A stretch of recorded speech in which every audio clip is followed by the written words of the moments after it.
Bonsoir, cher Bonsoir, Blair. éclaireur. Comment allez-vous?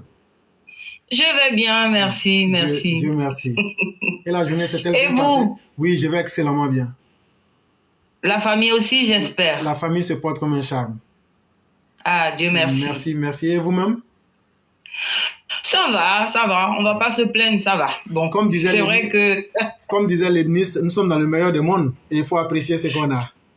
c'est clair, c'est clair. Vraiment, vraiment, on peut pas se plaindre parce que de toutes les façons, même si on est un peu crevé du fait du boulot, on se plaint pas parce qu'on sait qu'on va chercher notre pain quotidien, donc il faut y aller, quoi. Mais cher Blair, je peux aussi vous dire que c'est ce qui nous manque en Afrique, le boulot.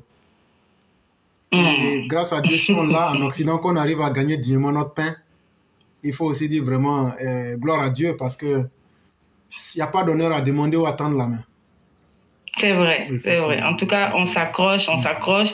Et vous, de voir que tous les jours vous êtes là devant enfin, oui, en train de nous entretenir, de nous rapporter l'actualité. Franchement, je ne peux que vous dire merci, merci. Mais avant, permettez que je salue tout le monde, toute la classe, vous-même, parce que j'allais oublier.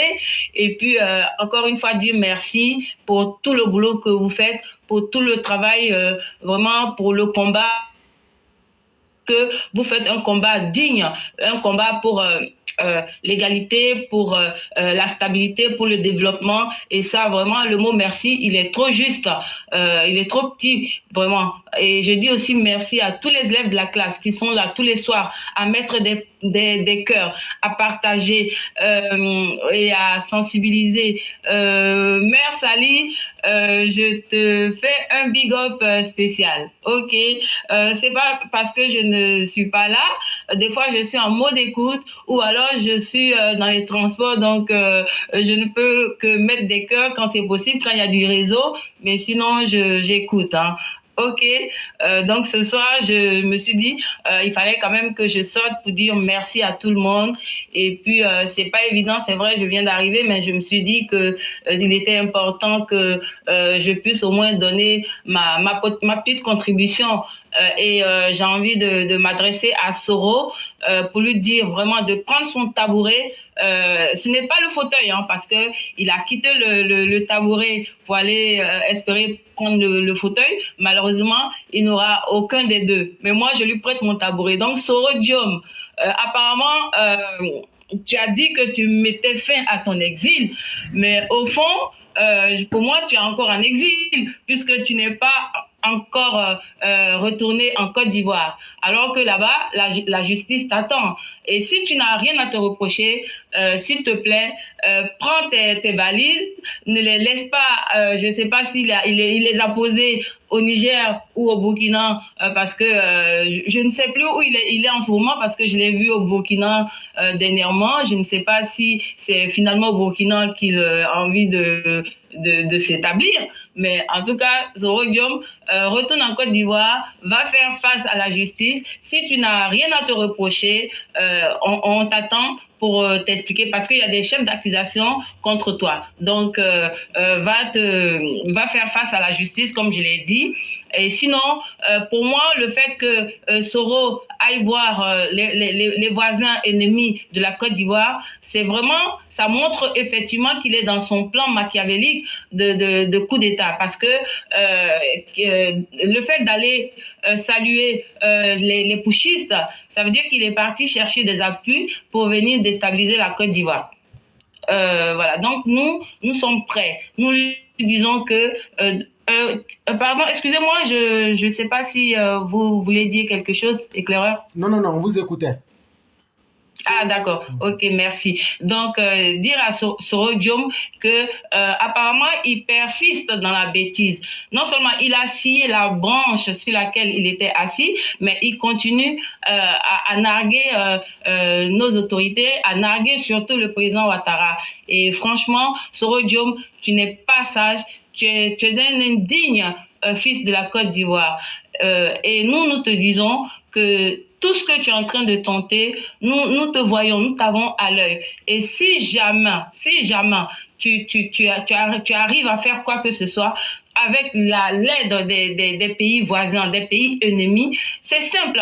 Nous disons que tous les compatriotes burkinabés, nigériens, je ne sais pas moi, guinéens et tous ceux qui vont appuyer pour déstabiliser la Côte d'Ivoire, eh bien, tous leurs compatriotes, on va les virer de la Côte d'Ivoire parce qu'il est hors de question qu'ils restent chez nous et qu'on les prenne en charge et qu'ils soient dans des velléités de coup d'État avec l'aide de Soro et des putschistes. Donc, vraiment, ce soir, c'est tout ce que je voulais dire, éclaireur. Je ne serai pas long. Et puis, encore une fois, vous dire merci pour le combat que vous menez pour une Côte d'Ivoire de paix, une Côte d'Ivoire stable. Et vraiment, je ne peux que vous dire merci pour ça. Bonne soirée à tout le monde.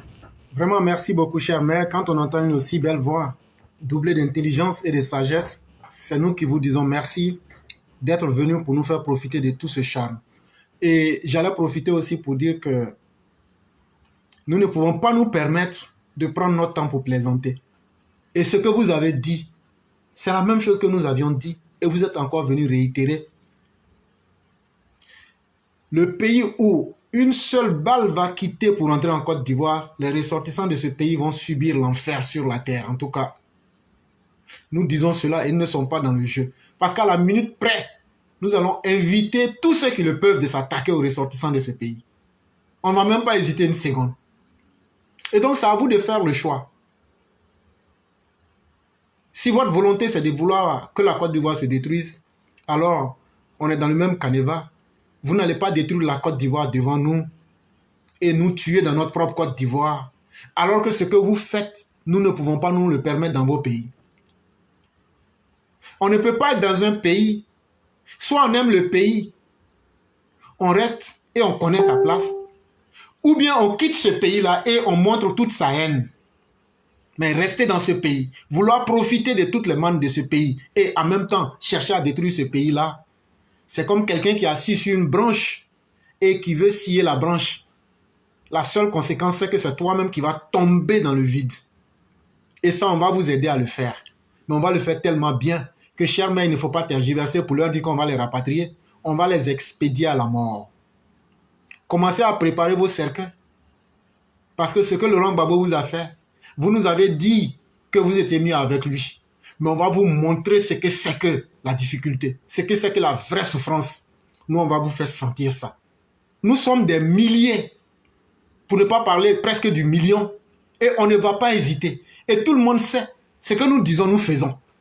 Ce qu'on dit, on fait. Il va suffire qu'on donne l'ordre et vous allez voir ce qu'on va faire. Et le président Ouattara ne pourra pas nous empêcher. Parce qu'on va se faire respecter. Et ceux-là, ils n'auront plus envie, même en rêve, de venir en Côte d'Ivoire. Tellement on va les massacrer. On préfère vous dire ce qu'on va vous faire. Là, quand on va vous faire, vous allez dire, ah, ils avaient dit. Donc, à bon entendeur, salut. Et vraiment, chère mère, merci d'être passé. On va vous laisser vous reposer tout en vous souhaitant une excellente soirée. Ok, merci beaucoup, éclaireur. Pareillement, bonne soirée à tout le monde et puis bon courage. Merci beaucoup.